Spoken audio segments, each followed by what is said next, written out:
So it became really clear really quickly because I really wanted to test its boundaries and test the limits. I mean, Newton had told me and the rep had told me, this is not Neurolens. And I'm like, yeah, whatever. I'm going to test it out. I'm going to see if I can do this. Thinking, listen, you're trying to just keep, and I didn't tell Davis this when I talked to him, but I probably have. No, but the reality is part of us are skeptics, right? Yeah, of course. Is this just a way for you to have a very similar product, if not maybe the same product, that I'm going to offer for patients that don't want that price? Yeah. And you're saying it's not. No, and it's it very different. The same. Yeah, it's very different. Hello and welcome to the Chris Wolfe Podcast on iCode Media. Today I had a great conversation with Dr. Evie Lawson. We discussed Neurolens and SQL and how she has delineated the two for her patients in her population, making it super simple. So enjoy our conversation. As always, be sure to subscribe to the podcast, write a review, share it with your friends, and support those who support us. The most common questions I get include, what ophthalmological codes or evaluation and management codes should I use? What ICD-10 codes do I need to bill with this CPT code? What CPT codes can be billed together and what can't? And my favorite, how do I manage a patient who has diabetes who comes in for a quote-unquote routine eye exam? These questions really highlight the confusion and uncertainty that serves as a daunting hurdle for providers, makes it more challenging for them to care for their patients and provide those patients with the best opportunity for a lifetime of ocular health and clear vision. That's why we built iCode Education for this specific purpose. Our mission is to provide optometrists with resources to help you understand disease states, revenue cycles, and billing and coding so that you can put that on autopilot and truly care for your patients. Check out iCodeEducation.com. That's EYECODE education.com. We've developed a premier billing and coding bundle that includes all of our billing and coding resources in one place. We also have a 10% discount code just for listeners of this podcast. Enter the coupon code EYECODEMEDIA22 at checkout. We'd love to work with you. Check out iCodeEducation.com. Hello, dedicated optometrists. Are you looking for a way to support your patient's vision and overall eye health? Let me introduce you to Vision Edge Pro, a visual performance supplement that stands out in our profession. Vision Edge Pro contains a balanced blend of mesozeaxanthine, lutein, and zeaxanthine in a 10-10-2 ratio. This combination has been scientifically shown to increase macular pigment density, which enhances visual performance, including contrast sensitivity and vision in glare situations.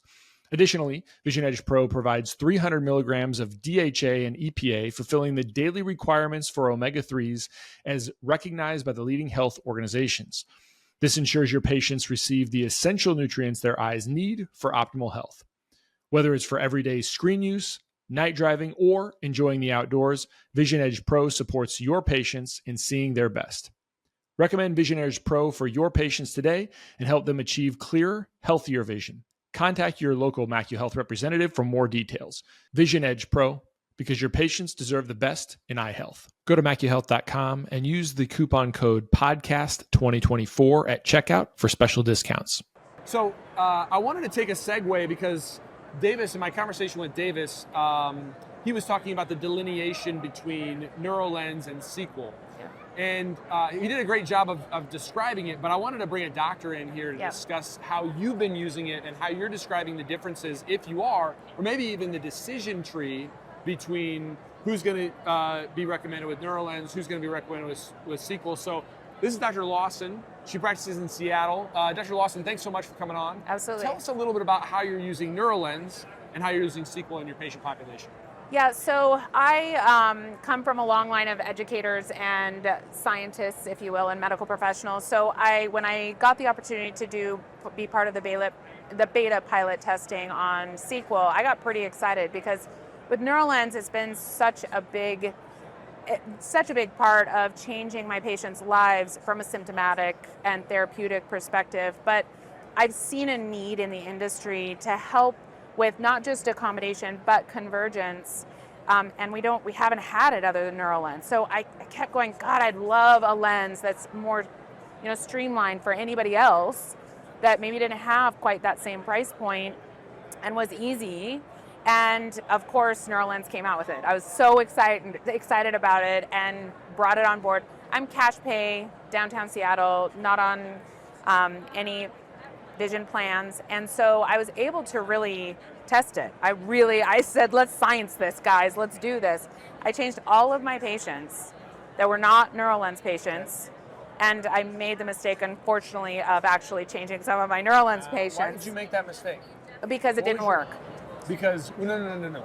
Yeah. Why did you decide, a patient who was in Neurolens, that you're going to say, let's see if I can give you something else? Like, what was your internal belief or thoughts as an optometrist that, like, these were doing well here, I'm going to try this one? Why did you do that? So, in my head, I felt like, okay, is this like a Neurolens light, right? Is this just a Neurolens, but it's... Which is what we all think. Right, exactly. And so I really wanted to test that theory out. Like, can I put Prism in the top that matches the Neurolens and make that work? You couldn't?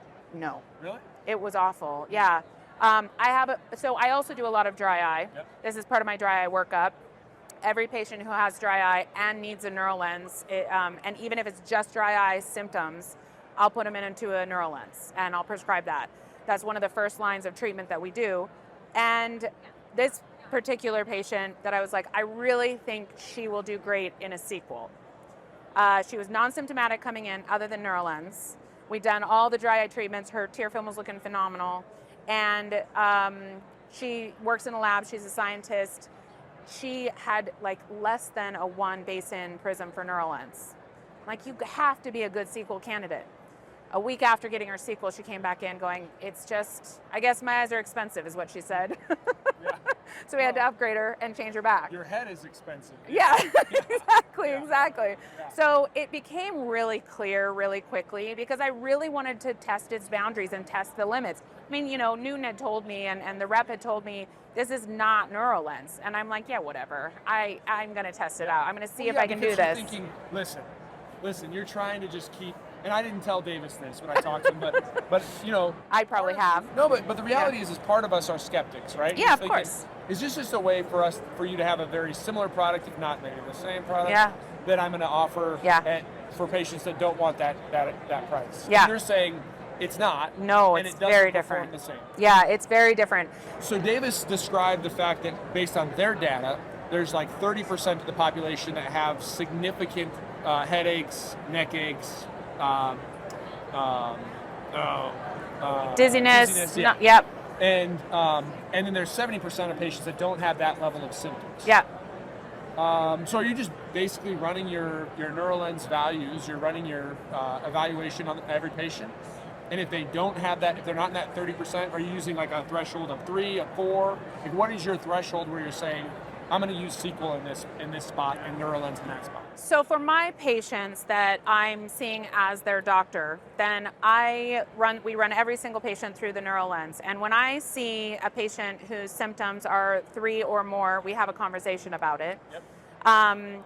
And if I'm seeing their symptoms are 0, but they should be symptomatic, right? And that their numbers are coming out looking like they need a Neurolens, I'll have that conversation. But everyone else, then I will put them into the sequel. So the delineation really is, we've got this 30%. When I was talking to Davis, we've got 30% of patients who need the Neurolens, 30% of patients that, or 70% of patients that don't have quite that symptom level of 3 or higher. How do you have the patient conversation? What does it sound like when you're talking about the sequel lens? Does it sound like I'm just prescribing you a lens? Or are you differentiating that in some way to the patient? Yeah. So, obviously, a lot of us are becoming much more familiar with Neurolens and how it is a therapeutic approach to treating symptoms, guaranteed to decrease their symptoms, right? I mean, it's a different lens altogether. With SQL, then the conversation is, okay, there's this new technology that's on the market. It's amazing. You're going to love it. It's for those asymptomatic patients. But it's a digital world. And so it's like putting on your slippers and putting on your soft pants at the end of the day, but this is for your eyes all day long, right? So it's like pajamas for your eyes. It just helps you be comfortable and feel comfortable. It's not going to get rid of the headaches. It's not going to get rid of the eye strain, the dizziness, the nausea, all of that. It's going to be an everyday lens for a normal human being. Right, right. Yeah, I think that's helpful, and I think when you actually use the your symptom score to drive your sort of decision tree, Yeah. now you can solve for different problems, right? I can give you a better everyday lens versus one that's supposed to reduce your headache symptoms. Right. Could I help with some of it? Maybe, but that's not the goal. The goal is just to make you more comfortable. Right. Yeah. Well, and when you have those patients that are truly asymptomatic, they report zeros on every single part of the lifestyle index or the lifestyle index. Yeah. But they're like 8 exo at distance. Like, you are symptomatic. Yeah.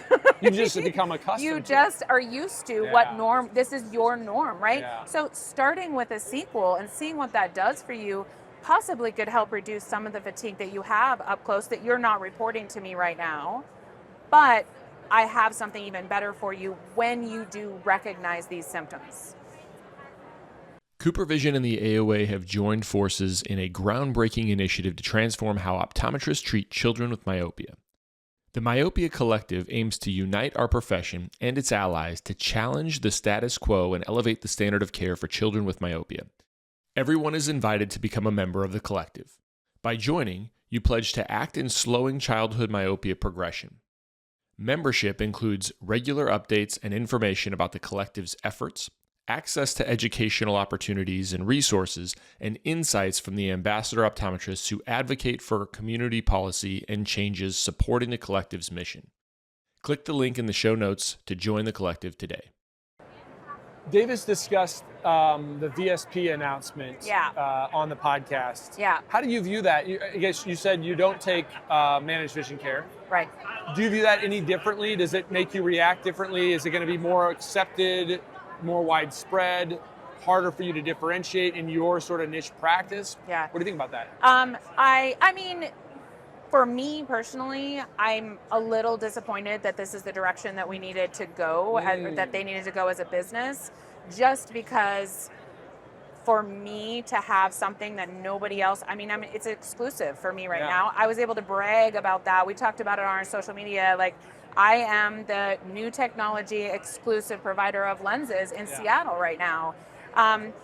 I knew that was going to change. I knew it was going to change. And so the big thing I think that we're missing, and you and I had kind of talked about how as eye doctors, we don't think of our businesses as a business. Yeah. And from a cash pay perspective, I know that Neurolens providers, they do well with their cash pay part of their practice. This could have been another option for them. So I think that we're missing the boat as optometrists a little bit on taking advantage of another cash pay option. But from a business perspective, they had to. Yeah. They need to get that volume. Yeah, I think the other hard part, and the real challenge with optometrists is that there's probably no other doctoral level profession that has an obligation to their patients to do what's in their patient's best interest, and also is so tied to a retail component that it just makes this part of the business really challenging. Absolutely. And then you also have the other side of it where the managed vision care plans have driven so much of what occurs, and even some of the behaviors that optometrists have that's sort of ingrained in our nature. Absolutely. Where it's hard for people to sort of separate themselves from what am I doing that's become a behavior that I don't really love, that isn't actually in the best interest of my patients. Yeah. Like waiting to incorporate new technology until it's covered. Right. When the technology's been available for, I don't know, almost 10 years now. Yeah, yeah. And so now all of a sudden it's like, okay, I can incorporate this because it's a covered option, as opposed to, let me just do what's in the best interest of the patient. Absolutely. I'll tell you what is best for you. Yeah. And then you can decide based on coverage or no coverage, right? Yeah. So we started making these decisions, and I don't know. I don't know that I'm so hard. I've talked to Davis a lot about this over the year, actually the last few years, about whether they ought to have a covered option. And I don't know. I think on the other hand, on the other side of it, you're still the innovator in your community. Yeah. There will be something else that Newton comes out with, or somebody else comes out with, that will still allow you to be the first, right? Yeah. And I don't know that you should worry about that. I sort of think that there's this idea, the infinite game that Simon Sinek talks about. It's like, you know, I'm not playing to win this and capture this market forever. But I do think we like that. I think we like that as like, hey, I'm the dry eye guru because I have this widget. You are not. I'll tell you that just in the brief time we've discussed, you're not the practice you have because you had SQL. SQL was a part of your philosophy of always introducing new things. My suspicion is. And there will be something new that will always command you to be on the forefront. And that's the differentiator for your practice. It's not the widget. The widget serves a purpose for those patients, but that's probably not what sustained you over the years. No, and I think that, you know, that's been something very important in my practice over the years. You know, we were talking about how it's going to be 20 years that I've been practicing, and one of the things that I have always tried to do is continually bring some sort of new innovation. Every single time a patient walks in the door, whether it's a new contact lens that I'm just talking about, they may be so happy with their current contact lens, and I don't think this new one is for them necessarily, but I want to talk about it, right? I want to bring up that there's new things that are coming out on the market. I'm always taking advantage of it, whether it's going from the NMD2 to the new headset. That was cool, right? I mean, so many patients, even in Seattle, I'm full of tech people, and they've never put on a VR headset before. That was so cool. Now being able to introduce a lens that, I mean, now my patients get disappointed that they're not Neurolens candidate. Well, did I need that? You don't. No, you don't. You don't need it. It's cool. But now I have something for you, right? I have the new technology for you. Even though you're truly asymptomatic, I have something new and cool for you, and you're gonna love it. That's awesome. The big thing about for my practice, and again, I think I may have already said this to you, but I'll reiterate it again. The dispenses are so easy. It's such an easy lens. So cool. You mean the SQL, when they put that on, it's like, oh, this is seamless. Nice. Great. First time progressive lens wearers, non-adapts, previous non-adapts. You know, I've always thought of previous non-adapts having to go into a Neurolens. I've had a couple in flat top bifocals that hate that line. From a cosmetic perspective, they don't want it, and putting them into a SQL. To another high quality progressive. So it's been so cool to have an easy lens. The last thing I would say about that is I think there's probably this, you know, when you can sort of mainstream your company more, and instead of just being a headache company, right? To having other products that are for a larger audience. Now you introduce more people. Again, it's the last thing is a rising tide, right? So now this expectation of, hey, we can do more as eye doctors, right? We can take care of all the things that we were taking care of, but we can help you in other places. That serves everybody. Absolutely. So last thing, if you were to say, okay, you're a current Neurolens user, right? You're a current Neurolens doctor. How would you sort of boil it down to saying, make the transition into SQL for what patient population? Like, make it easy for that listener. Okay, so it really is best, especially when you first start with SQL, to look at the symptoms. That is going to be the easiest way to distinguish. If those patients are symptomatic, 4 or 5s on that symptom and the lifestyle index, that you want to go towards Neurolens. Everyone else is a SQL candidate. Easy enough. Easy. Awesome. Well, Dr. Lawson, thanks so much for doing this. Absolutely. I appreciate it. Thanks so much. It was so nice to meet you. Nice to meet you too.